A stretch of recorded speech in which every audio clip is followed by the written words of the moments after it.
स्वागत है आपका आपके अपनी YouTube चैनल एग्जाम पॉइंट पर। मैं रोज की तरह आज फिर 22 जून 2025 का करंट अफेयर लेकर आया हूँ। 22 जून के जितने भी इम्पोर्टेंट क्वेश्चन बनते हैं उन्हें हम डिस्कस करेंगे, उनके इम्पोर्टेंट फैक्ट भी जानेंगे। दोस्तों, आप किसी भी एग्जाम की तैयारी कर रहे हैं तो ये वीडियो आपके लिए मोस्टफुल रहने वाला है। इस वीडियो के लास्ट में हमने आपके लिए एक क्वेश्चन रखा है जिसका आंसर आप लोग को कमेंट्स बॉक्स में देना है। आइए शुरू करते हैं। पहले नंबर का क्वेश्चन देखते हैं। नीरज चोपड़ा ने 2025 पेरिस डायमंड लीग में कितने मीटर का थ्रो किया है? सही आंसर है बी 88.16 मीटर की पॉइंट रखते हैं। भारतीय भाला फेंक स्टार नीरज चोपड़ा ने 2025 पेरिस डायमंड लीग में 18.16 मीटर का थ्रो करके पहला स्थान हासिल किया। यह उनकी जून 2023 के बाद पहली डायमंड लीग जीत है। 2 वर्षों में उनका पहला बड़ा खिताब भी है। इस जीत ने उन्हें फिर से दुनिया के शीर्ष भाला फेंक खिलाड़ियों की सूची में मजबूत कर दिया है। नीरज चोपड़ा टोक्यो 2020 ओलंपिक के स्वर्ण पदक विजेता है। उन्होंने लाजान डायमंड लीग 2023 में 87.66 मीटर थ्रो कर जीत हासिल की। उन्होंने पेरिस 2017 में 8वां स्थान प्राप्त किया, जिससे यह जीत एक शानदार वापसी मानी जा रही है। आइए नेक्स्ट क्वेश्चन देख लेते हैं दूसरे नंबर का। सीबीआईसी सम्मेलन 2025 कहाँ आयोजित किया गया है? सही आंसर है सी नई दिल्ली में। की पॉइंट रखते हैं। नई दिल्ली में आयोजित सीबीआईसी सम्मेलन 2025 के दौरान केंद्रीय अप्रत्यक्ष कर और सीमा शुल्क बोर्ड सीबीआईसी ने खुलासा किया है कि वित्त वर्ष 2024-25 एफवाई 25 में वस्तु एवं सेवा कर जीएसटी चोरी 2.23 लाख करोड़ तक पहुंच गई है, जो पिछले वर्ष एफवाई 24 में 2.02 लाख करोड़ की तुलना में 10% अधिक है। वन मंत्री निर्मला सीतारमण ने मामलों की त्वरित जांच की, जीएसटी पंजीकरण में सरलता और कर चोरी के खिलाफ सख्त रणनीति अपनाने की आवश्यकता पर बल दिया है। आइए तीसरे नंबर का क्वेश्चन देख लेते हैं। आरबीआई ने फिनो पेमेंट बैंक लिमिटेड पर कितना मौद्रिक जुर्माना लगा दिया है? सही आंसर है बी 29.6 लाख की पॉइंट लिखते हैं। भारतीय रिजर्व बैंक आरबीआई ने एक महत्वपूर्ण नियामकीय कार्रवाई के तहत फिनो पेमेंट बैंक लिमिटेड पर 29.6 लाख का मौद्रिक जुर्माना लगाया। यह जुर्माना पेमेंट बैंकों के लाइसेंसी दिशा निर्देशों के कुछ प्रावधानों के उल्लंघन को लेकर लगाया गया है, जो हाल ही में केंद्रीय बैंक द्वारा की गई निरीक्षण प्रक्रिया के दौरान सामने आए हैं। यह कार्रवाई आरबीआई द्वारा 31 मार्च 2024 की स्थिति में फिनो पेमेंट बैंक परिचालन नियामक कार्यप्रणाली की समीक्षा के लिए की गई थी। आइए चौथे नंबर का क्वेश्चन देख लेते हैं।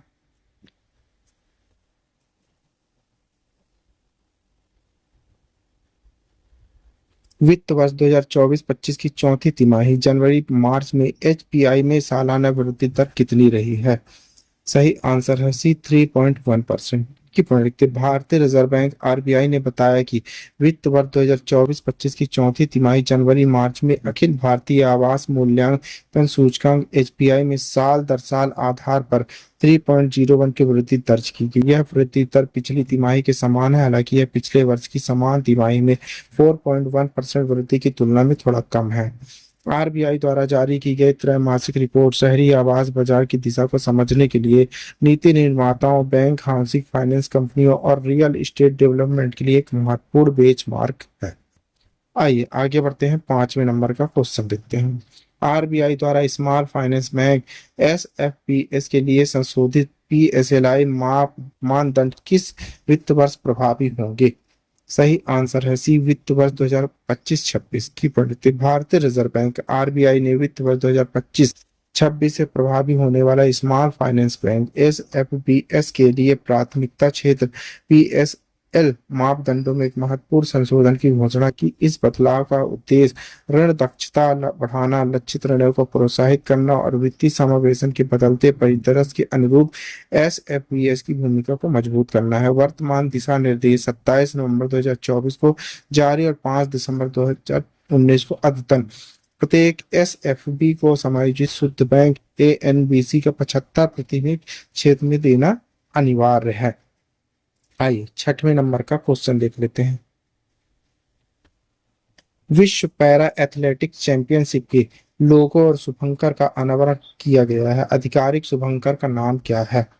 सही आंसर है बी विराज की पंडित थे। भारत की पहली बार 2025 विश्व पैरा एथलेटिक चैंपियनशिप की मेजबानी करेगा। यह आयोजन जवाहरलाल नेहरू स्टेडियम नई दिल्ली में होगा।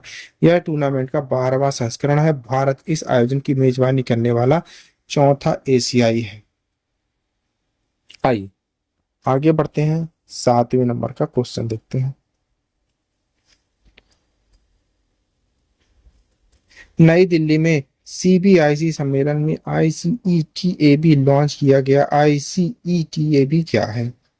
सही आंसर है बी, टेबलेट आधारित निर्यात निरीक्षण उपकरण। की पंडित सीबीआईसी केंद्रीय अप्रत्यक्ष कर और सीमा शुल्क बोर्ड आईसीईटीबी एक टेबलेट आधारित डिजिटल निरीक्षण उपकरण लॉन्च किया है। मुख्य आयुक्तों और महानिदेशकों के सम्मेलन में सुषमा स्वराज भवन नई दिल्ली में घोषणा की गई। आईसीईटीएबी को सीमा शुल्क अधिकारी के निर्यात खेप निरीक्षण के दौरान सहायता करने के लिए डिजाइन किया गया है। आइए आगे बढ़ते हैं, 8वें नंबर का क्वेश्चन देखते हैं। भारत में बुनियादी ढांचे के उत्पादन में वर्ष दर वर्ष कितनी वृद्धि हुई है? सही आंसर है डी, 0.7% की परिमाण। भारत का बुनियादी ढांचा उत्पादन 0.7% की वृद्धि मई 2025 में दर वर्ष की गई। यह औद्योगिक उत्पादन सूचकांक आईआईपी का लाभ 40% हिस्सा है। वाणिज्य और उद्योग मंत्रालय द्वारा जारी आंकड़े हैं। आइए 9वें नंबर का क्वेश्चन देख लेते हैं। वैश्विक स्तर पर पहचाने जाने वाले फ्लोटिंग योग कार्यक्रम की मेजबानी किस राज्य ने की है? सही आंसर है सी, आंध्र प्रदेश ने। की पंडित आंध्र प्रदेश ने वैश्विक पहचान प्राप्त की एक फ्लोटिंग कार्यक्रम की मेजबानी के लिए। यह कार्यक्रम कृष्णा नदी में विजयवाड़ा में अंतर्राष्ट्रीय योग दिवस से पहले आयोजित किया गया था। यह कार्यक्रम योगांध्र 2025 अभियान के तहत आयोजित किया गया था। 1000 से अधिक योगाभ्यासी ने आसान का प्रदर्शन 200 जलयानों पर किया, जिसमें शामिल है। आइए आगे बढ़ते हैं, 10वें नंबर का क्वेश्चन देख लेता हूं।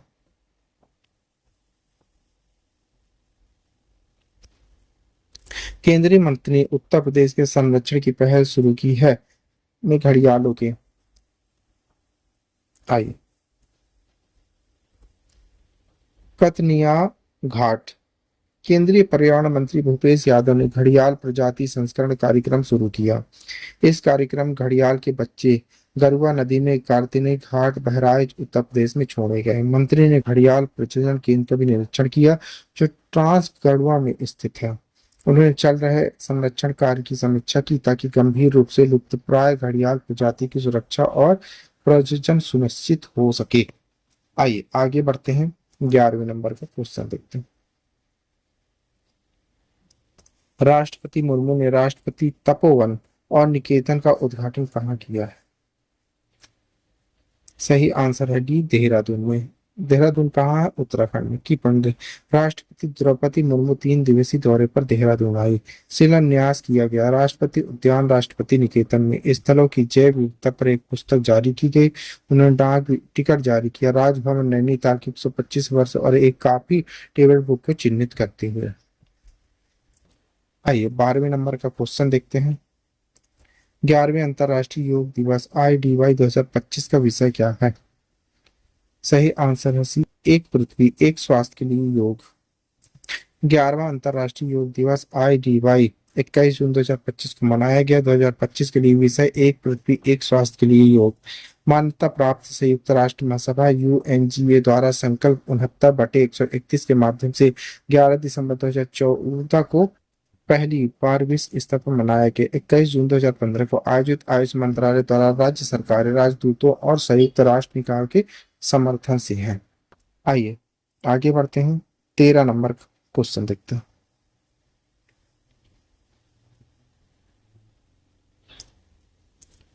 साधन के नए अध्यक्ष के रूप में किसे चुना गया है? सही आंसर है डी, के पाल थॉमस जी को। की पंडित K Paul Thomas MD NCO of ESAF small finance bank के साधन अध्यक्ष चुना गया है। साधन एक RBI मान्यता प्राप्त स्वयं निकाय संगठन ISO सूक्ष्म वित्त प्रभावित संस्थानों के लिए है। चुनाव साधन की वार्षिक आम बैठक के दौरान, जिसमें लगभग 100 सदस्य शामिल हुए। आइए 14 नंबर का क्वेश्चन देख लेते हैं। किस हवाई अड्डे ने भारत की स्वदेशी रनवे रबर रिमूवल मशीन को सबसे पहले तैनात किया है? सही आंसर है सी, नोएडा अंतर्राष्ट्रीय हवाई अड्डा। नोएडा अंतर्राष्ट्रीय हवाई अड्डे ने एनलॉक टेक्नोलॉजी सॉल्यूशन के साथ भारत की पहली स्वदेशी निर्मित runway rubber removal machine RRM को तैयार करने की भागीदारी की है। मशीन का नाम क्लीन जेट आरआरएम है। यह एक ईचर प्रो 6028 सीरीज बनाया गया जो इसे घरेलू रूप से निर्मित बनाता है।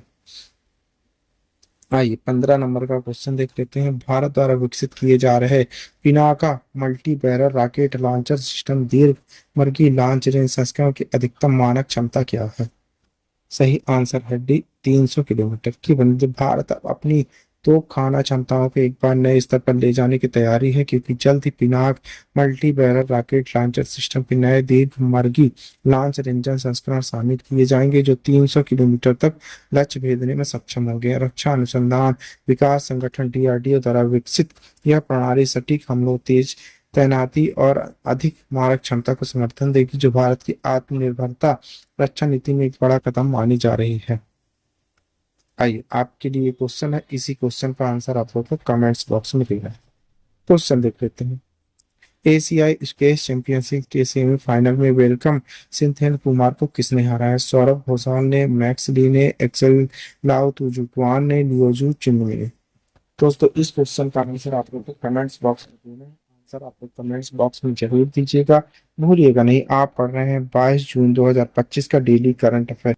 दोस्तों आप किसी भी एग्जाम की तैयारी कर रहे हैं तो ये वीडियो आपके लिए मोस्टफुल रहने वाला है। इस वीडियो की पीडीएफ डाउनलोड करने के लिए आप हमारे टेलीग्राम चैनल एग्जाम पॉइंट पर जाकर वहाँ से पीडीएफ डाउनलोड कर सकते हैं।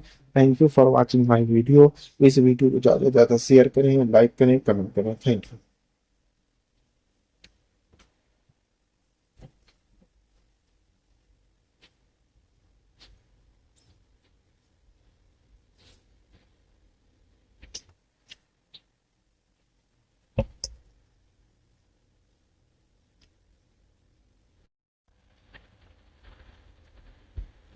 And I'm very not feeling